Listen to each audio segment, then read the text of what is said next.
কি জ্বালা রে বাবা। উফ, আর যেন ভালোই লাগছে না। সকাল থেকে একটার পর একটা ঝামেলা লেগেই আছে। আচ্ছা আচ্ছা, আপনারাই বলুন তো, এই একা একটা মানুষের পক্ষে কি এত ঝুঁকি পাওয়ানো সম্ভব? আর বাবা বয়স পাচ্ছে মানে তো এটা না যে একেবারে একেবারে বিরাট বয়স হয়ে গেছে।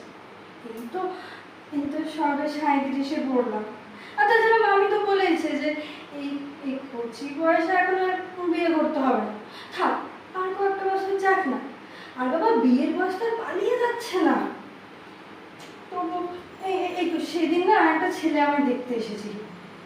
ম্যাডাম ম্যাম, বুড়ো মেয়েটা সব কত আমার মতো একজন একজন অল্প বয়সী সুন্দরী মেয়েকে বিয়ে করার জন্য না একবারে একবারে ছটপট ছটপট ছটপট ছটপট করছে। একবারে তুত্তুর করে দাঁড়িয়েছি জানেন।